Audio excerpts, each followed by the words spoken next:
Hello and welcome you all to let's crack it. मेरा नाम है अभिषेक। तो बहुत ही इंपॉर्टेंट टॉपिक होने वाला है ये पद्म अवार्ड्स का। जो पद्म पुरस्कार मिलते हैं हर साल मिलते हैं ये।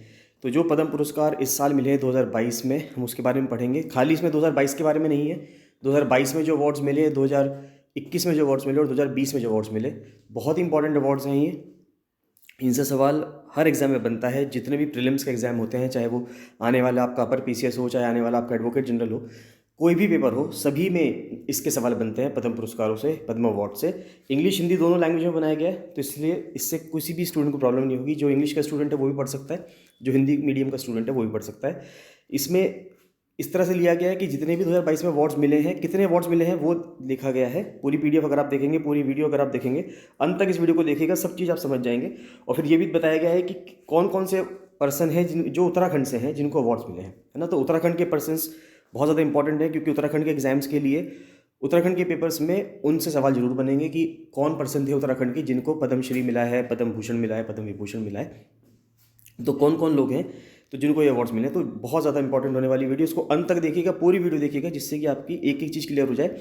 और एक भी क्वेश्चन जो पद्म पुरस्कारों से आए 2022 के, 2021 के, 2020 के, पिछले 3 साल के लिए हैं, क्योंकि उससे पहले वैसे तो हर साल आते ही हैं, तो अगर ज़्यादा पीछे तक ले लेंगे तो फिर इतने ध्यान रखने भी मुश्किल हो जाते हैं। तो 3 साल के लिए हैं। उम्मीद है कि इन 3 सालों में से आपके सवाल बन जाएंगे। चलिए स्टार्ट करते हैं। स्टार्ट करने से पहले बताना चाहूँगा गाइस कि अगर आपने लेट्स क्रैक इट का यूट्यूब चैनल सब्सक्राइब नहीं किया है तो उसको जरूर सब्सक्राइब कर लीजिएगा।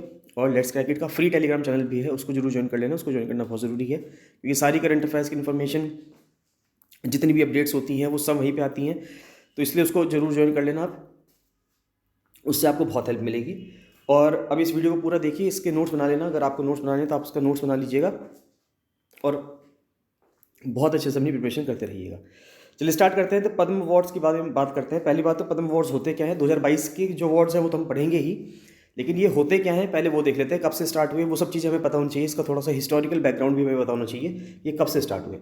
तो देखिए, ये देखा जाए तो अपने आप में एक हाईएस्ट सिविलियन ऑनर है कि जो सिविल में, यानी कि जो आम नागरिक हैं, जो सिविलियन ऑनर है। एक तो मिलिट्री ऑनर्स होते हैं, है ना, जो मिलिट्री वाले पर्सन को मिलते हैं। ये सिविल ऑनर्स हैं जो रिपब्लिक डे से एक दिन पहले 25 तारीख को, on the eve of Republic day, यानी कि रिपब्लिक डे से एक दिन पहले अनाउंस किए जाते हैं। 25 तारीख को और 26 तारीख को, 26 जनवरी को राष्ट्रपति के द्वारा दिए जाते हैं। द अवार्ड जो है वो 3 कैटेगरी में है। कौन कौन से हैं? पद्म विभूषण है, पद्म भूषण है और पद्मश्री है। जो पद्म विभूषण है ये एक्सेप्शनल एंड डिस्टिंग्विश्ड सर्विस के लिए है, यानी कि असाधारण और विशिष्ट सेवा के लिए। जो पद्म भूषण है वो डिस्टिंग्विश्ड सर्विस है, हायर ऑर्डर की, यानी कि उच्च क्रम की विशिष्ट सेवा। और जो पद्मश्री है वो प्रतिष्ठित सेवा के लिए है, यानी कि डिस्टिंग्विश्ड सर्विस के लिए है। Award seek to recognise achievements in all fields, है ना, जितने भी फील्ड्स हैं एक्टिविटीज़ के, सभी में। अगर पब्लिक सर्विस, जहाँ पर भी पब्लिक सर्विस यानी कि जन सेवा जहाँ पर भी होगी, अगर किसी पर्सन ने जन सेवा में भागीदारी की है, वो किसी भी तरह से हो, चाहे सिंगिंग के थ्रू हो, म्यूज़िक के थ्रू हो, आर्ट के थ्रू हो, लिटरेचर के थ्रू हो, जिसके भी थ्रू आप कर सकते हैं। अगर आपने वहाँ पे सरकार को ऐसा लगता है, जो सिलेक्शन कमेटी है उसको ये लगता है कि ये एक पब्लिक सर्विस के रूप में इस्तेमाल की गई है, इसमें इन्वॉल्व है वो, तो आपको पद्मश्री, पद्म भूषण, पद्म विभूषण के रूप में पुरस्कृत किया जा सकता है। Padma awards are conferred on the recommendations made by the Padma award committee. ये भी देखेंगे कि पद्म अवार्ड कमेटी के मेंबर कौन कौन होते हैं ना, कौन हेड करता है पद्म अवार्ड कमेटी को। ये सवाल भी पूछा जा सकता है कि पद्म अवार्ड कमेटी को कौन हेड करता है।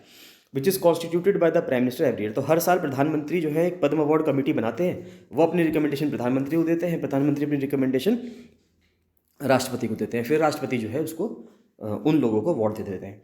The nomination process is open to the public. Nomination का जो प्रोसेस है वो सभी लोगों के लिए खुला रहता है।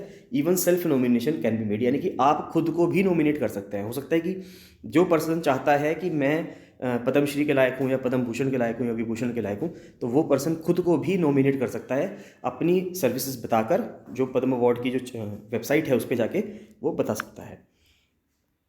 अगर हिस्ट्री देखी जाए तो गवर्नमेंट ऑफ इंडिया ने 2 सिविलियन अवार्ड्स बनाए थे। एक तो भारत रत्न बनाया था और एक पद्म विभूषण बनाया था 1954 में। तो 1954 में 2 अवार्ड्स बनाए थे, भारत रत्न और पद्म विभूषण। और पद्म विभूषण के तहत 3 अवार्ड्स थे। जो बाद वाला था, यानी पद्म विभूषण जो है इसके अंदर 3 क्लासेस थी, पहला वर्ग, दूसरा वर्ग, तीसरा वर्ग, है ना। जैसे कि वही पद्म विभूषण, पद्म भूषण, पद्मश्री। तो बाद में इसका नाम चेंज कर दिया गया। पहले तो 1954 में तो पहला वर्ग, दूसरा वर्ग, तीसरा वर्ग था। इसको बाद में पद्म विभूषण, पद्म भूषण और पद्मश्री कर दिया गया 1955 में। तो 1955 में, यानी अगले ही साल, 8 जनवरी 1955 में प्रेसिडेंशियल नोटिफिकेशन के तहत जो पद्म विभूषण के तहत ये पहला वर्ग, दूसरा वर्ग, तीसरा वर्ग था, इसका नाम चेंज करके पद्म विभूषण, पद्म भूषण, पद्मश्री रख दिया गया। तो सवाल किसी भी तरह से बन सकता है, यूपीएससी की तैयारी करने वाले, यूपीएससी की तैयारी करने वाले, किसी तरह सवाल बन सकता है। ये भी पूछा जा सकता है कि क्या पद्म विभूषण नाम शुरू से था क्या? स्टेटमेंट वाले जो क्वेश्चन आते हैं यूपीएससी में, उसमें ऐसा सवाल बन सकता है कि क्या इसका नाम कभी चेंज हुआ है? तो यस, इसका नाम चेंज हुआ है। 1955 में नाम चेंज हो गया था, पहला वर्ग, दूसरा वर्ग, तीसरा वर्ग हटा दिया गया था और ये नाम आए थे। भारत रत्न देखते हैं कि Bharat Ratna is the highest civilian award of the country. तो हाईएस्ट सिविलियन अवार्ड जो मिलता है वो भारत रत्न मिलता है। It is awarded in recognition of exceptional service of the performance of the highest order, है ना। हाईएस्ट ऑर्डर की जो किसी ने सर्विस करी हो ह्यूमन इंटीरियर में, तो उसको भारत रत्न का अवार्ड जो है वो मिलता है। It is treated on a different footing from Padma award, यानी कि पद्म अवार्ड से थोड़ा सा अलग है। पद्म अवार्ड 3 हो गए, पद्म भूषण, पद्म विभूषण और पद्मश्री, ये अलग है। Recommendations for Bharat Ratna are made by prime minister to the president of India. तो भारत रत्न किसको देना है, इसकी रिकमेंडेशन प्राइम मिनिस्टर देते हैं प्रेसिडेंट को। तो आप कह सकते हैं, सोच सकते हैं कि थोड़ा सा पॉलिटिकल नेचर भी इसके अंदर आ जाता है इन अवार्ड्स में। No formal recommendations for Bharat Ratna are necessary, formal recommendation की जरूरत नहीं है। जो नंबर ऑफ भारत रत्न है वो एक साल में मैक्सिमम 3 लोगों को दिया जा सकता है और government has conferred Bharat Ratna award on 48 person till date. तो 48 लोगों को अब तक टोटल भारत रत्न मिला है 1954 से स्टार्ट। जब से 1954 से भारत रत्न देना स्टार्ट किया गया है, तब से लेके अब तक सिर्फ 3 ही लोगों को 48 ही पर्सन ऐसे हैं जिनको भारत रत्न मिला है। अगर पद्म अवार्ड्स देखें तो ये हमने पढ़ लिया है कि 1954 में इसको बनाया गया था, उसके बाद रिपब्लिक डे पे दिया जाता है, और 1978 से लेके 79 और 1993 से लेके 1997 में ये वो समय था जिस टाइम पे पद्म अवार्ड्स नहीं दिए गए। उन सालों में कुछ दिक्कतें थी, टर्मोइल था पूरे देश में, तो उस टाइम पे ये अवार्ड्स नहीं दिए गए, बाकी सब टाइम पे ये दिए गए हैं। ठीक है, अवार्ड 3 कैटेगरी में दिए जाते हैं, हमने पढ़ लिया, पद्म विभूषण, पद्म भूषण, पद्मश्री। उसके बाद जितने भी पर्सन्स हैं, चाहे कोई से भी रेस के हों, कुछ भी काम करते हों, कोई भी पोजीशन हो, किसी भी सेक्स के हों, यानी कि मेल हैं, फीमेल हैं, कुछ भी हो, सभी लोग एलिजिबल हैं इन अवार्ड्स के लिए। हर पर्सन को ये अवार्ड मिल सकता है। अगर आप गवर्नमेंट सर्वेंट भी हैं तो भी आपको अवार्ड मिलेगा, लेकिन वो अलग बात है कि जरूरी नहीं है कि जो लोग पीएसयू में काम कर रहे हैं उनको ये अवार्ड्स नहीं मिलते, लेकिन अगर डॉक्टर्स हैं, साइंटिस्ट्स हैं, तो वो लोग इस अवार्ड्स के लिए एलिजिबल हैं।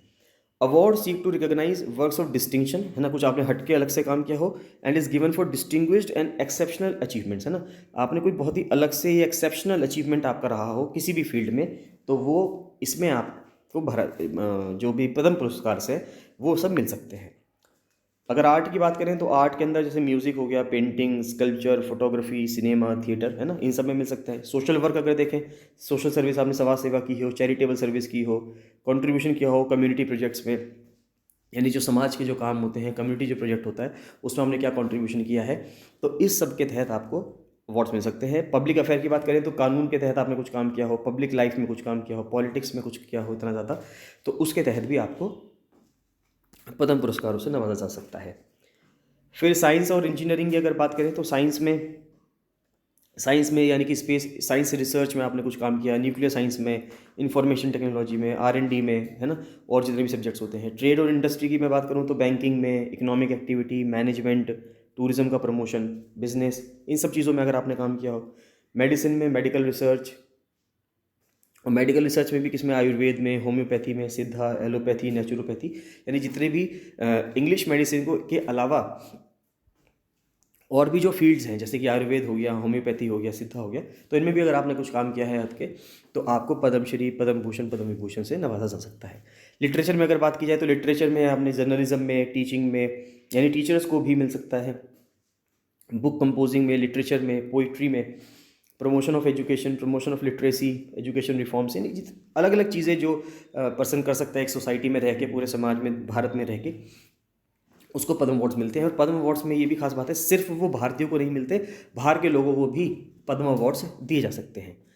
सिविल सर्विस के जो लोग होते हैं, गवर्नमेंट सर्वेंट जो होते हैं, उनको ही मिल सकता है। स्पोर्ट्स में स्पोर्ट्स, एथलेटिक्स, एडवेंचर, माउंटेनियरिंग, यानी ये सब चीज़ें, सारे फील्ड्स हैं, इन सब में जो आपको पद्म अवार्ड्स हैं वो मिल सकते हैं।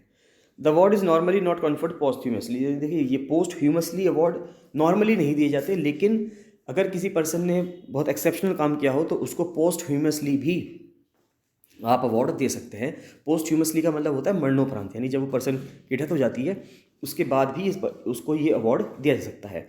इन highly deserving cases government could consider giving an award posthumously. लेकिन अगर वो पर्सन बहुत ज़्यादा डिजर्विंग केस है, वहाँ पे वो एक वैल्यू रखता है कि उस पर्सन को ये अवार्ड देना चाहिए, तो उस पर्सन के मरने के बाद भी उस पर्सन को ये अवार्ड दिया जा सकता है। A higher category of Padma Award can be conferred on a person only where a period of at least 5 years has elapsed since conferment of the earlier Padma Award। मान लेते हैं किसी को पहले पद्मश्री मिल गया, तो अब अगर उसको हमें, वो बहुत ही अच्छा काम कर रहा है और हमें उसको पद्मश्री के साथ साथ पद्म भूषण भी देना है, तो पद्म भूषण या पद्म विभूषण देना है उसको, तो कम से कम 5 साल का गैप होना चाहिए पद्मश्री से। जो जिस साल उसको पद्मश्री दिया गया, माने तो उसको पद्मश्री 2015 में दिया गया, तो अगर पद्मश्री 2015 में दिया गया, एटलीस्ट 2020 तक उसको हम पद्म भूषण या पद्म विभूषण नहीं दे सकते, 2021 के बाद से दे सकते हैं। तो एटलीस्ट 5 साल का गैप होना चाहिए 2 अवार्ड्स के बीच में, एक ही अगर सेम पर्सन को हमें देना है। तो अवार्ड जो है प्रेसिडेंट ऑफ इंडिया के द्वारा दिए जाते हैं मार्च अप्रैल के महीने में every year, where the awardees are present a sanad यानी certificate signed by the president and the medallion. तो प्रेसिडेंट उसको साइन करते हैं, मेडेलियन दिया जाता है, मार्च अप्रैल के महीने में हर साल दिया जाता है। बाकी रिपब्लिक डे पे उसको जो है हर साल नाम अनाउंस किए जाते हैं उन पर्सन के जिनको पद्म अवार्ड्स मिलेंगे। रेसिपिएंट्स को एक रेप्लिका दी जाती है, मेडेलियन दिया जाता है, जिसको वो किसी भी सेरेमनी में, कोई स्टेट का फंक्शन होता है उस टाइम पे पहन सकते हैं। The names of the awardees are publish in the gazette, तो गैजेट में उनको नाम पब्लिश किया जाता है। The total number of awards to be given in year should not be more than 120। 120 से ज़्यादा अवार्ड नहीं होने चाहिए। इसमें पोस्टह्यूमस अवार्ड और जो एनआरआई या फॉरेनर के अवार्ड है उनको नहीं इंक्लूड करते हैं ना, इनको एक्सक्लूड करके अवार्ड 120 से ज़्यादा नहीं होने चाहिए। यानी कि पद्मश्री, पद्म भूषण, पद्म विभूषण की जो संख्या है, टोटल अवार्ड्स की संख्या 120 तक हो जानी चाहिए। उसके अंदर पोस्ट्यूमस यानी कि जो मरणोपरांत दिए गए हैं जिन लोगों को, और जो बाहर के लोगों को दिया गया है, एनआरआईओ को दिया गया है या पीआईओ फॉरेनर को दिया गया है, उनको इंक्लूड नहीं कर रहे हैं। तो जो यानी कि इसमें देखा जा सकता है जो सिर्फ भारतीय हैं, सिर्फ भारतीयों को कितने लोगों को अवार्ड दिया जा सकता है? 120 लोगों को। The award does not amount to a title and can not be used as a suffix और prefix to the awardee's name. देखिए सिंपल सी बात है, ये हम नाम के आगे या नाम के पीछे नहीं लगा सकते, यानी कि एक तरह से ये टाइटल नहीं है। देखिए टाइटल हमने एबॉलिश कर दिए थे संविधान में आर्टिकल 18 के तहत, है ना।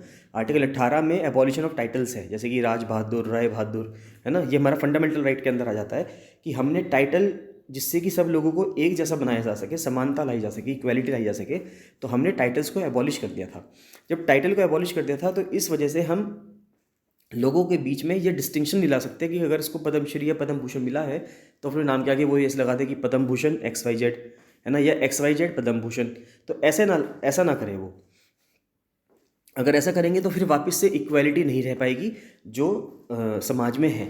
ये अवार्ड सिर्फ इसलिए दिए जा रहे हैं क्योंकि उस पर्सन ने अपने जीवन में बहुत उत्कृष्ट काम किया है, बहुत अच्छा काम किया है, इसलिए उसके काम की सराहना करते हुए सरकार उसको जो है ये अवार्ड दे रही है। लेकिन वो अपने नाम के आगे पीछे उसको नहीं यूज़ कर सकता। अगर वो यूज़ करता है तो उससे आर्टिकल 18 का हनन होता है, जो कि एक फंडामेंटल राइट है। अब देखते हैं कौन डिसाइड करता है।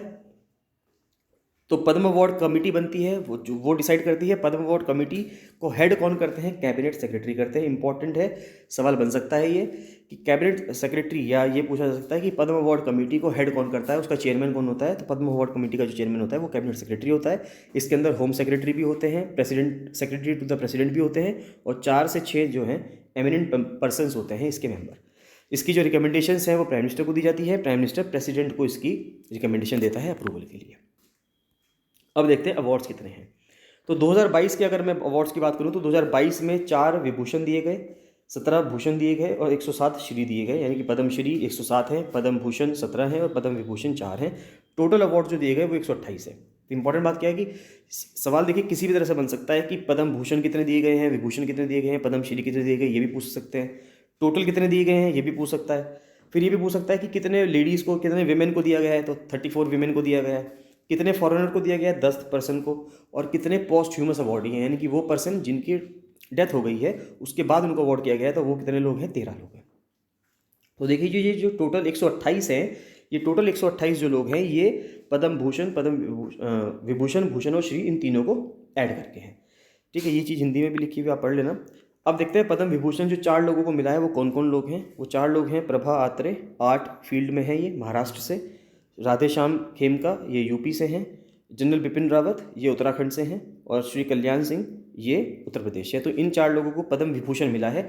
उत्तराखंड में से किसको पद्म विभूषण मिला है? जनरल बिपिन रावत को, जिनकी 8 दिसंबर 2021 को डेथ हो गई थी उनका हेलीकॉप्टर क्रैश होने की वजह से, जो भारत के पहले चीफ ऑफ डिफेंस स्टाफ भी थे। उसके बाद पद्मश्री कौन कौन है उत्तराखंड से 2022 में? तो 3 लोग हैं जो उत्तराखंड से पद्मश्री हैं 2022 में। माधुरी बर्तवाल, इनको आर्ट्स में मिला है। बसंती देवी सोशल वर्क में मिला है इनको उत्तराखंड से।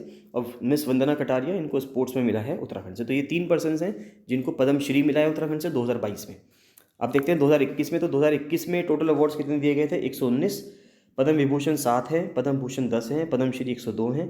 विमेन जो हैं 29 हैं, फॉरेनर्स 10 थे, पोस्ट्यूमस अवार्डी 16 थे, और ट्रांसजेंडर पर्सन 1 था जिसको ये अवार्ड मिला गया था। तो पद्मश्री कौन कौन थे उत्तराखंड से उस साल 2021 में? अगर हम देखें 2021 में उत्तराखंड में से कोई पद्म विभूषण भी नहीं है, पद्म भूषण भी नहीं है, पद्मश्री हैं। तो कौन कौन पद्मश्री हैं? एक तो हैं भूपेंद्र कुमार सिंह संजय, ये मेडिसिन से हैं उत्तराखंड के, और एक हैं श्री प्रेमचंद शर्मा, ये एग्रीकल्चर से हैं उत्तराखंड से। तो इन दोनों पर्सनस को पद्मश्री मिला था उत्तराखंड के। नेक्स्ट आता है 2020 के। अगर अवार्ड देखें तो 2020 में टोटल अवार्ड 141 दिए गए थे। हालांकि 120 से ज़्यादा नहीं दे सकते थे, हमने अभी पढ़ा था, लेकिन कुछ सर्कमस्टेंसेज में गवर्नमेंट जो है उनके नंबर्स को बढ़ा भी सकती है। तो पद्म विभूषण 7 हैं, पद्म भूषण 16 हैं, पद्मश्री 118 है, विमेन अवार्डी 33 हैं, और फॉरेनर्स NRI को 18 मिले हैं, और पोस्ट्यूमस अवार्डी जो हैं वो 12 है। तो अगर हम पद्म भूषण देखें उत्तराखंड से 2020 में, तो 2020 में उत्तराखंड से पद्म भूषण है श्री अनिल प्रकाश जोशी, सोशल वर्क में मिला है इनको उत्तराखंड से। और पद्मश्री जो है उत्तराखंड की वो 2 हैं, एक तो योगी एरोन है, इनको मेडिसिन में मिला है, और श्री कल्याण सिंह रावत हैं, इनको सोशल वर्क में मिला है। तो ये 2 पर्सन्स थे जिनको उत्तराखंड से पद्मश्री मिला है। तो इसी के साथ ये पूरा होता है कि इसमें अब हमने ये सब चीज़ पढ़ ली कि कितने कितने लोग ऐसे थे जिनको पद्मश्री, पद्म भूषण, पद्म विभूषण मिला। 2022 में किसको मिला, उत्तराखंड से किसको मिला। इंपॉर्टेंट ये है कि उत्तराखंड से किसको मिला, क्योंकि ये सवाल आपके एग्जाम में आ सकते हैं। जो 27 मार्च को होने वाला है एग्जाम एडवोकेट जनरल का, और जो फिर 3 अप्रैल को होने वाला है आपका अपर PCS, सब में सवाल बन सकते हैं। तो बहुत इंपॉर्टेंट है, इसके आप नोट्स बना लीजिएगा, पढ़ते रहिएगा। बाकी जो लोग अपनी ये टेस्ट करना चाहते हैं कि वो उनकी परफॉर्मेंस कैसी है इस टाइम पे, उनकी तैयारी कितनी है, तो वे लोग एडवोकेट जनरल की टेस्ट सीरीज़ और अपर PCS की टेस्ट सीरीज़ ज्वाइन कर सकते हैं। वे दोनों लाइव हैं, वे दोनों चल रही हैं, तो आप उनको ज्वाइन कर सकते हैं और अपनी परफॉर्मेंस चेक कर सकते हैं, और ये देख सकते हैं कि आपकी तैयारी कितनी है और आपको कौन से ऐसे एरियाज़ हैं जहाँ पर आपको और ज़्यादा मेहनत करने की ज़रूरत है। चलिए मिलते हैं नेक्स्ट वीडियो में। So thank you and bye bye.